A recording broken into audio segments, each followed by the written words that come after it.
नमस्कार, एक बार से फिर से स्वागत है आप सबका हमारे यूट्यूब चैनल एग्ज़ाम युग पर। जैसा कि हमने क्लास 1 के पीडीएफ में पढ़ा था कि हमने जो है एग्ज़ाम के जो बेसिक्स जो जानकारी है 20 क्वेश्चंस हमने इसके कर लिए थे और अभी के कुछ क्वेश्चन रह रहे थे।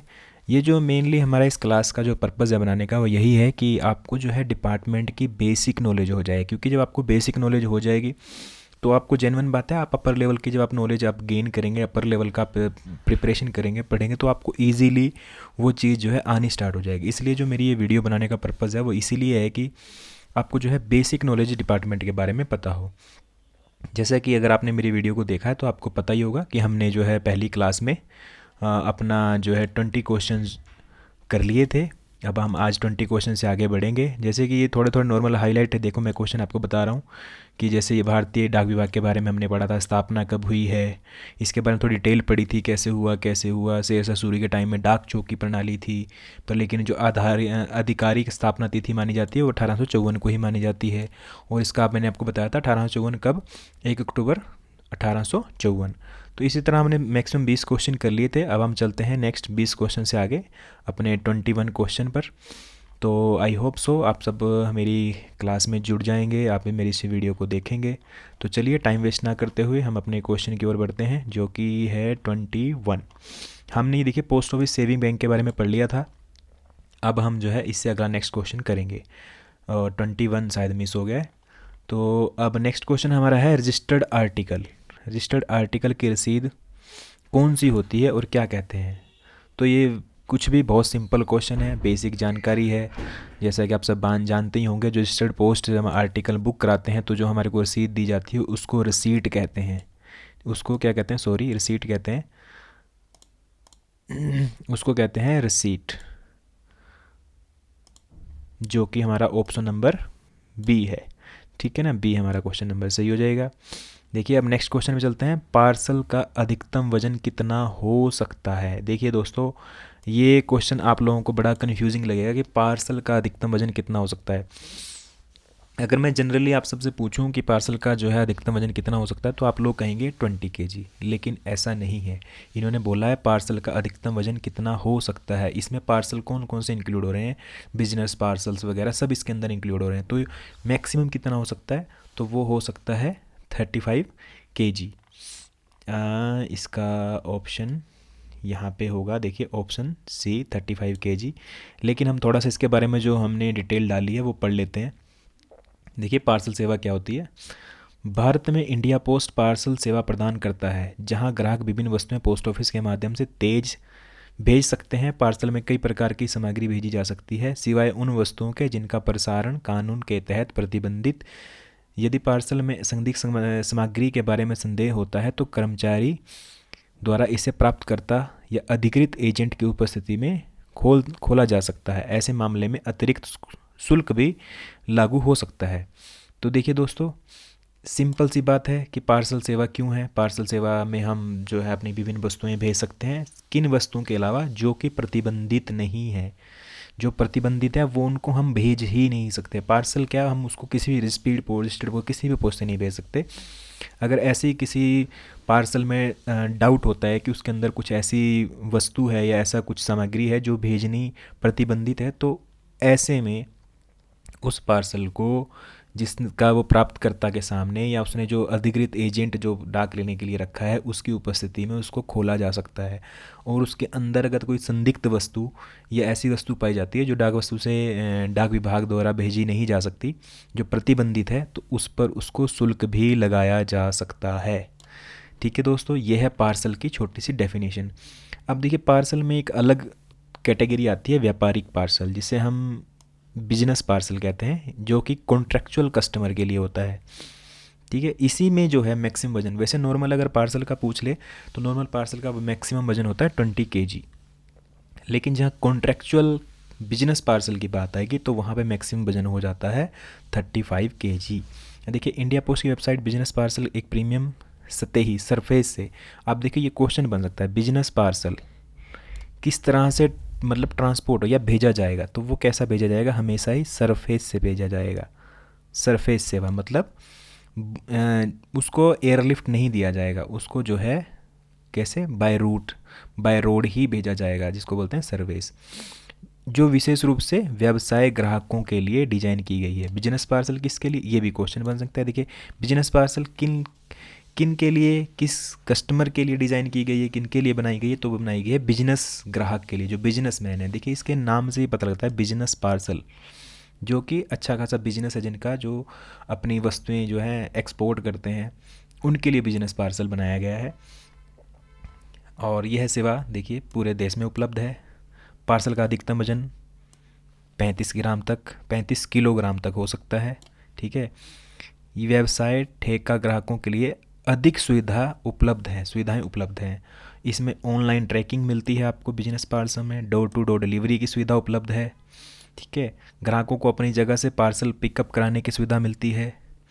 वॉल्यूम बड़ी मात्रा पर डिस्काउंट, यदि आप एक साथ काफ़ी बड़ी मात्रा में अगर आप क्या बोलते हैं अपने बिजनेस पार्सल देते हो तो आप कैश ऑन डिलीवरी की सुविधाएं मिलती है, डिस्काउंट मिलता है इसमें आपको। ठीक है, अगर आप एक भारी मात्रा में अपने बिजनेस पार्सल की बुकिंग कराते हैं तो डिस्काउंट के बारे में भी हम डिटेल में पढ़ेंगे, कितना डिस्काउंट कब मिलता है, कितने पे मिलता है। तो डिस्काउंट मिलता है, कैश ऑन डिलीवरी की सुविधा है इसमें। ठीक है, दूसरा हमने पढ़ा ट्रैकिंग की सुविधा उपलब्ध है। इंडिया पोस्ट पार्सल भेजने पर आपको एक यूनिक ट्रैकिंग नंबर जो 13 अंकों का मिलता है, जिससे आप अपने पार्सल की ऑनलाइन ट्रैकिंग कर सकते हैं। देखिए ये भी एक क्वेश्चन बन जाता है, जो हमें बिजनेस पार्सल या रजिस्टर्ड आर्टिकल स्पीड पोस्ट में जो भी हमारे को ट्रैकिंग आईडी मिलती है उसमें कितने डिजिट होते हैं, तो उसमें 13 डिजिट होते हैं। देखिए इस थ्योरेटिकल पढ़ने का यही फ़ायदा है कि आपको ऐसे क्वेश्चन याद होते हैं कि जो आपको ट्रैकिंग आईडी दी जाती है, चाहे वो बिजनेस पार्सल की हो, एक्सप्रेस पार्सल की हो, स्पीड पोस्ट की हो, रजिस्टर्ड आर्टिकल की हो, सब में ही कितने डिजिट होते हैं, 13 अंक होते हैं। 2 अल्फ़ाबेट फ्रंट स्टार्टिंग में होते हैं, 2 अल्फ़ाबेट एंड में होते हैं और बीच में डिजिट होते हैं। तो उनका टोटल जो कितने होते हैं वो 11 डिजिट बनते हैं। देखिए इसी के अंदर एक और पार्सल की सुविधा एक्सप्रेस पार्सल, एक और इसमें अंदर फैसिलिटी है एक्सप्रेस पार्सल के अंदर। एक्सप्रेस पार्सल कई डाक सर्कलों में एक्सप्रेस पार्सल सेवा भी उपलब्ध है, जिसमें एयर एक्सप्रेस के जरिए समयबद्ध डिलीवरी की जाती है। ठीक है, देखिए एक्सप्रेस सेवा भी है इसमें। एक्सप्रेस पार्सल में क्या होता है, न्यूनतम आपका 0 किलोग्राम मतलब 500 ग्राम से अधिकतम 20 किलोग्राम मतलब 20 किलो तक आप पार्सल भेज सकते हैं। डोर टू डोर डिलीवरी है। आवश्यकता अनुसार रिटर्न और रिडायरेक्शन की सुविधा है, मतलब आपका पार्सल गलत है तो रिडक्शन भी जाती है। लेकिन हमारा क्वेश्चन क्या था, हमारा क्वेश्चन था व्यापारिक बिजनेस पार्सल का अधिकतम वजन, पार्सल का अधिकतम वजन कितना हो सकता है, तो हमारा आंसर आ गया 35 kg। और इसके बीच में हमने कितने क्वेश्चन कर लिए, देखिए जो आपको ट्रैकिंग आईडी दी जाती है उसमें कितने अंक होते हैं, कितने डिजिट होते हैं, 13 डिजिट होते हैं। ठीक है जी, मैक्सिमम वजन इसमें हमने बता दिया। इसमें अगर आप बड़ी मात्रा में आप अपनी बिजनेस पार्सल की बुकिंग कराते हैं डिस्काउंट मिलता है, कैश ऑन डिलीवरी की सुविधा उपलब्ध है, ट्रैकिंग की सुविधा उपलब्ध है इसमें। ठीक है, अब हम आगे चलते हैं नेक्स्ट क्वेश्चन पर, वीपी आर्टिकल। जैसे कि हम वीपी आर्टिकल का पूरा नाम क्या है। देखिए मुझे नहीं लगता है किसी को नहीं पता होगा, क्योंकि जो डिपार्टमेंट में कार्यरत हैं या काम कर रहे हैं, जो डिपार्टमेंट से जुड़े हुए हैं, ये सभी को पता होगा वीपी आर्टिकल का मतलब। वीपी का मतलब क्या होता है, वीपी का मतलब होता है वैल्यूएबल पार्सल, वैल्यूएबल।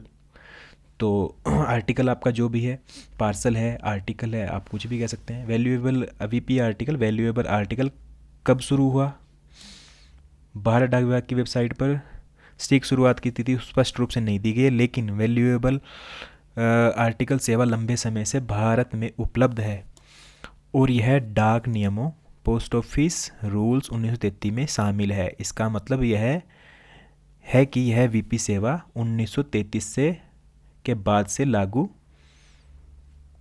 रही है, क्योंकि उस समय डाक नियमों में इसे संरचित किया गया था। मतलब हम ये मान सकते हैं कि वीपी आर्टिकल जो है हमारे लगभग 1933 के बाद से लागू हैं।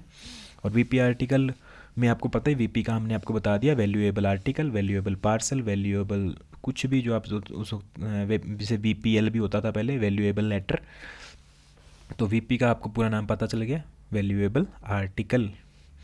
वीपी क्या होता है, देखिए अब इस कितना अच्छा क्वेश्चन है, वीपी क्या होता है। वैल्यूएबल आर्टिकल एक प्रकार का डाक सेवा है जिसमें भेजने वाला पार्सल पत्थर सामान भेजता है और प्राप्तकर्ता से पैसे पार्सल लेटर प्राप्त होने के समय वसूल किए जाते हैं, जो बाद में प्रेषक को भुगतान किए जाते हैं। इसे सामान्यतः कैश ऑन डिलीवरी के जैसा ही समझा जा सकता है। तो आई होप आप लोग समझ गए होंगे कि वैल्यूएबल आर्टिकल किस तरह से काम करता है। वैल्यूएबल आर्टिकल इस तरह से काम करता है कि जैसे आपने कोई आर्टिकल बुक कराया किसी को भेजने के लिए, तो जो उसकी जो वैल्यू है वो जो प्राप्त करता है उससे वसूल की जाएगी। जैसे मान लीजिए आपने कोई 1000 रुपये का आपने कोई सामान किसी को भेजा, तो जो 1000 रुपये आपको कैसे मिलेंगे, जब वो आर्टिकल प्राप्तकर्ता को डिलीवर किया जाएगा तो उससे वो 1000 रुपये पोस्टमैन वसूल करेगा और वाया आपको वो VPMO पहले होता था, अब होता है CODMO के द्वारा आपको भेज दिया जाएगा। मतलब आपको ऑनलाइन आपको वापस कर दिया जाएगा, मतलब आपकी जो आर्टिकल की जो वैल्यू थी आपको मिल जाएगी। इस तरह से जो है VP आर्टिकल काम करता है। एक तरह से कह सकते हैं जैसे अमेजोन फ्लिपकार्ट पे हम COD की तरह काम करता है, पर हम इसको COD नहीं बोलते हैं, पर ये COD की तरह ही काम करता है। तो नेक्स्ट चलते हैं, VP आर्टिकल में क्या क्या सुविधा होती है। देखिए कितने क्वेश्चन मैंने एक ही VP आर्टिकल से बनाए हैं। VP आर्टिकल में क्या क्या सुविधा होती है, देखिए पार्सल, पत्र, registered parcel, registered book packet, समाचार पत्र आदि VP के रूप में भेजे जा सकते हैं। देखिए कितने आर्टिकल हैं जो हम VP के रूप में भेज सकते हैं। पार्सल, पत्र, रजिस्टर्ड पार्सल, रजिस्टर्ड पत्र, बुक पैकेट, समाचार पत्र आदि को VP के रूप में भेजा जा सकता है। भेजते समय पत्र पार्सल पर ऊपर बाएं कोने मतलब लेफ्ट हैंड साइड में VP लिखना आवश्यक होता है और उस राशि का उल्लेख करना होता है जिसे प्राप्तकर्ता से वसूल करना है। वही नीचे भेजने वाले का नाम और पता लिखा जाता है। तो देखिए अब कितनी इसमें आपको कितनी इम्पोर्टेंट जानकारी मिली है कि जब VP आर्टिकल हम भेजते हैं तो बाएं कोने लेफ्ट हैंड, मतलब आपके जो पत्र है जो आपका VP है उसके यहाँ पे लेफ्ट हैंड कोने पे आपको VP लिखना होगा और उसकी राशि लिखनी होगी कि वो कितने की राशि, मतलब उसकी कितनी वैल्यू है वो लिखनी होगी। और नीचे यहाँ कोने में आपको अपना एड्रेस भेजने वाले का लिखना होता है। तो देखिए पैसे वसूलना, इस VP की जो कैसे हम जो है वो वैल्यू प्राप्तकर्ता से वसूल करते हैं। जब डाकिया प्राप्तकर्ता तक पहुंचकर लेख भेजता है तो वह नामांकित राशि प्राप्तकर्ता से प्राप्त करता है और फिर वही राशि प्रेषक को भेज दी जाती है। जैसा कि मैंने बताया कि COD की तरह काम करता है। जैसे ही पोस्टमैन उसको डिलीवर करेगा तो वो प्राप्तकर्ता से जो उसमें वैल्यू उस पार्सल की है VP की वो उससे वसूल करेगा और उसको फिर वापस जो है भेजने वाले को भेज दिया जाएगा। अब देखिए BP में क्या होता है। VP में इंश्योरेंस भी करा सकते हैं। BP राशि का अधिकतम 1500 से अधिक है तो बीमा इंश्योरेंस आवश्यक होता है। अगर आपकी जो आप VP आर्टिकल भेज रहे हैं उसकी वैल्यू 1500 से अधिक है, 1500 से अधिक है, तो उसका इंश्योरेंस कराना आवश्यक है, खासकर जब सामग्री का मूल्य अधिक हो। ठीक है ना जी। ये देखिए आपको इससे एक क्वेश्चन से और पता लगे कि VP का हम इंश्योरेंस भी करा सकते हैं। और अगर आपकी जो VP है, VP आर्टिकल है, उसका अगर जो वैल्यू है वो 1500 से अधिक है तो उस पर आपको इंश्योरेंस करवाना आवश्यक है, वो ज़रूरी होता है। ठीक है, नेक्स्ट आगे बढ़ते हैं। VP कैसे, किस प्रकार का डाकघर। VP आर्टिकल केवल मनी ऑर्डर ऑफिस वाले डाक शाखाओं में ही भेजा जा सकता है। लेकिन अब ये पुरानी क्वेश्चन है कि VP आर्टिकल जो है उन्हीं ऑफिस को भेजा जाता था जो मनी ऑर्डर का भी काम करते थे। लेकिन अब लगभग पूरे इंडिया में जितने भी आपके पोस्ट ऑफिस हैं, सब ऑफिस हैं, लगभग सभी में आप VP भेज सकते हैं। देखिए अधिकतम सीमा, VP की अधिकतम सीमा संभवतः मतलब अप्रोक्सीमेट 5000 तक आप VP आर्टिकल भेज सकते हैं। क्यों उपयोग होता है VP आर्टिकल। VP आर्टिकल उन स्थितियों में के लिए उपयोगी होता है जहां प्राप्तकर्ता से सामान प्राप्त होने पर पैसे वसूलना आवश्यक हो, जैसे व्यवसाय, सामान की बिक्री के लिए COD विकल्प या ऐसी प्रथाएं जिनमें भुगतान पहले नहीं हो।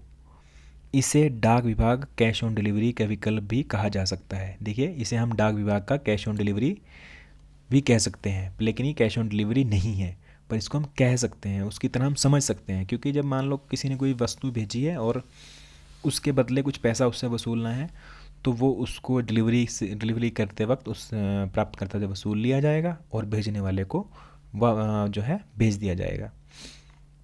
तो क्वेश्चन हमारा था कि VP का क्या अर्थ होता है, तो VP का अर्थ होता है वैल्यूएबल आर्टिकल। अगर वैल्यूएबल आर्टिकल, तो नेक्स्ट हमारा क्वेश्चन है मनी ऑर्डर। मनी ऑर्डर की रसीद किसे दी जाती है। देखिए इंडिया पोस्ट द्वारा मनी ऑर्डर सेवा